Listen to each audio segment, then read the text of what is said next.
Disaster is not new to the people of Albay. They've long recognized that the beauty and richness of their province is both a blessing and a curse. We are a typhoon belt zone. 100% is threatened by wind. About 30% is threatened by tsunami. And we have about 10% at least threatened by landslide and more than 200% threatened by flood. Add to that the imminent threat of eruption from the perfect cone-shaped Mount Mayon, which is aggravated during typhoon season. In 2006, just after Mount Mayon erupted, Typhoon Riming hit the province, causing heavy floods and lahar flow, killing more than 1,000 people.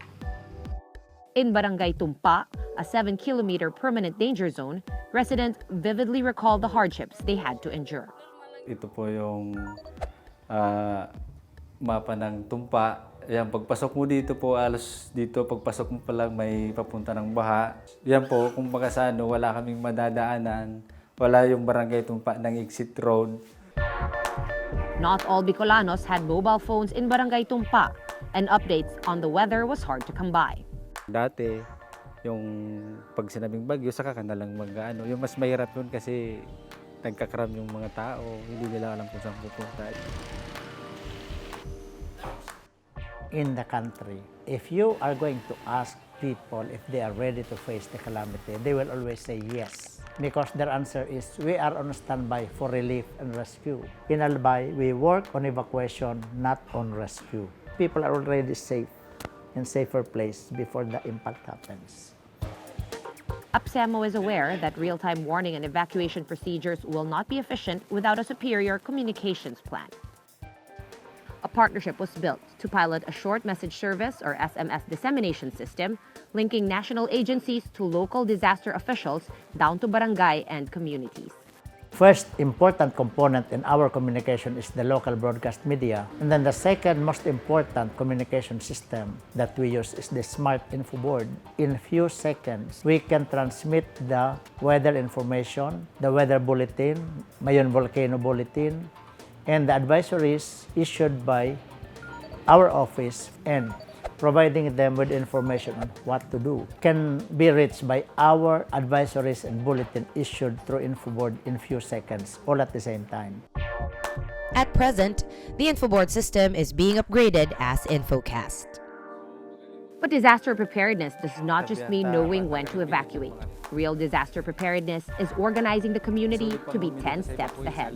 Ito po yung Batingaw application na ginagamit po ng aming office. Then, na-share din po namin ito sa mga barangays. Then, during our trainings, ito din ang ginagamit namin ng mga information na nandito, nakasummarize na po dito yung anong gagawin before, during, and after the emergency situation.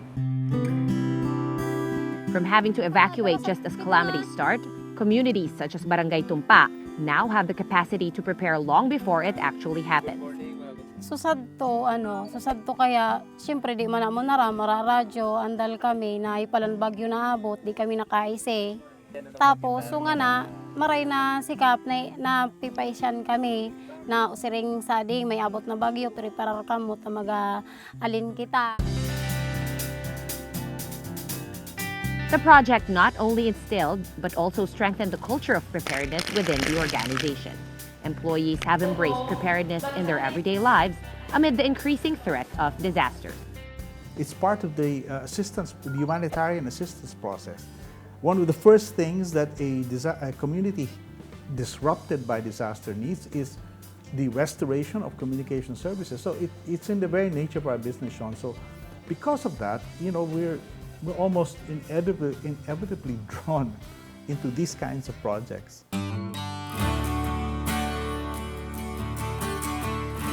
The ability of telecommunications to contribute to development, to make an impact on people's lives, is just grown exponentially. We're trying to do what SMART is, to create as many, proof of concepts. Oh, you can do this, you can do that. And hopefully more and more companies, government agencies, and other organizations will see the value and take advantage.